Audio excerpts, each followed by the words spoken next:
حضرت عائشہ فرماتی ہیں لما اسری بالنبی الی المسجد الاقصی، حضور علیہ الصلاۃ والتسلیم جب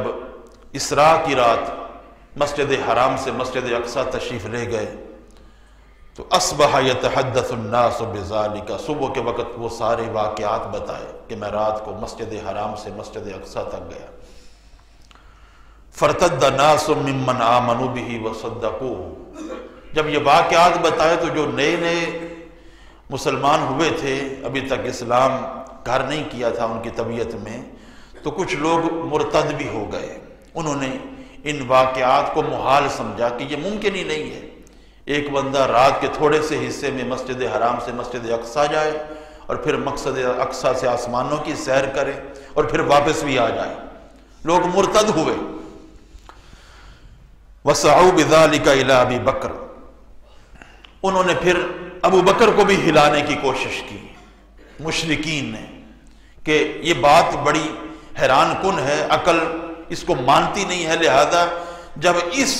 خبر سے بہت سے لوگ مرتد ہو سکتے ہیں تو پھر یقیناً ابو بکر کو بھی ہم پھیر سکتے ہیں۔ اگر ابو بکر کو ہم نے ہلا دیا تو پھر گویا کہ ہم نے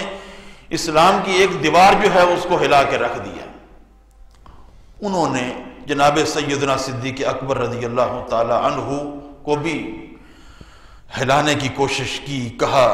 حضرت ابوبکر صدیق کو هل لک الی صاحبک یزعم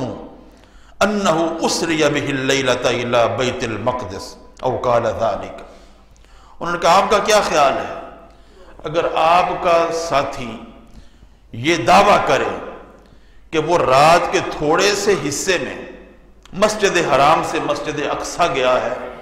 اگر وہ یہ کہے تو آپ کیا کہتے ہیں؟ جناب سیدنا، اب یہ دیکھیں کہ یہ ایک فرضی سوال انہوں نے قائم کیا کہ اگر ایسا ہو تو کیا خیال ہے؟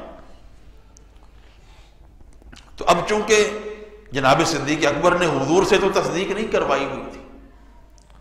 حضور سے تو تصدیق نہیں کروائی ہوئی تھی اس بات کی، یہ تو خبر سن رہے تھے ان سے،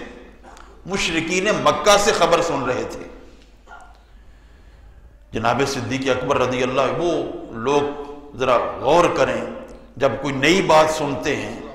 کسی کی فضیلت میں، حضور کی فضیلت میں یا کسی صحابی کی فضیلت میں جو پہلے نہ سنی ہو، تو فوراً سے کہہ دیتے ہیں یہ پہلے کبھی نہیں سنی، یہ نئی سنی ہے، لگتا ہے یہ صحیح نہیں ہے۔ یعنی اپنی جو مسموعات ہیں اس کو ہی دلیل بنا لیتے ہیں، جو تھوڑا سا علم ہے دین کا اسی کوئی دلیل بنا لیتے ہیں کہ ہمارے کانوں میں جو کچھ پہلے موجود ہے، ہمارے ذہنوں میں جو کچھ پہلے موجود ہے بس وہی ٹھیک ہے، جو اس کے علاوہ نئی بات آئے گی وہ ٹھیک نہیں ہوگی، یہ تو پہلے کبھی نہیں سنی، لگتا یہ بنی بنائی ہے۔ حالانکہ بندے کا ذہن اس وقت یہ نہیں ہونا چاہیے کہ یہ پہلے ہی یہ مفروضہ قائم کر لے کہ یہ گھڑا ہوا ہے، بلکہ یہ ہونا چاہیے کہ میں تحقیق کروں گا، اپنے علماء سے پوچھوں گا، اگر وہ ٹھیک ہوگا تو میں مان لوں گا، نہ یہ کہ نئی بات کو سننے پر یہ کہہ دیا جائے کہ یہ تو ماننے والی بات ہے ہی نہیں۔ حضرت ابوبکر صدیق نے کیا کہا؟ کہتے ہیں حضرت ابوبکر صدیق کے پاس جب وہ آئے اور حضرت صدیق اکبر سے کہا کہ آپ کے ساتھی نے یہ دعویٰ کیا ہے، تو صدیق اکبر رضی اللہ تعالیٰ نے پتہ کیا جواب دیا؟ آپ نے فرمایا لَإِن كَانَ قَالَ ذَلِكَ لَصَدَقَ، اگر تو انہوں نے یہ کہا ہے، اگر تو حضور نے یہ کہا ہے تو سچ کہا ہے، اگر حضور نے یہ کہا ہے تو سچ کہا ہے۔ انہوں نے کہا کیا آپ اس بات کی تصدیق کرتے ہیں کہ وہ رات کے تھوڑے سے حصے میں مسجد حرام سے مسجد اقصی چلے گئے، واپس بھی آ گئے؟ کہا نعم، یہ کوئی بڑی بات تو نہیں ہے، انی لأصدقہ فی ما ہوا ابعد من ذالک، ہم نے تو اس سے بھی زیادہ حیران کن باتوں کی تصدیق کی ہوئی ہے۔ فرمایا ہم تو حضور کی تصدیق کر رہے ہیں آسمانوں کے حوالے سے، آسمانوں کی جو خبریں حضور نے دی ہیں، جنت و دوزخ کی جو خبریں حضور نے دی ہیں، فرشتوں کی جو خبریں حضور نے دی ہیں، اللہ کے ایک ہونے کی جو خبر دی ہے، ہم تو اس کی تصدیق حضور کے کہنے پر کر رہے ہیں۔ ہم اس کی تصدیق حضور کے کہنے پر کر رہے ہیں. یعنی لا الہ الا اللہ محمد الرسول اللہ جب کوئی بندہ کہتا ہے، کلمہ توحید جب پڑھتا ہے،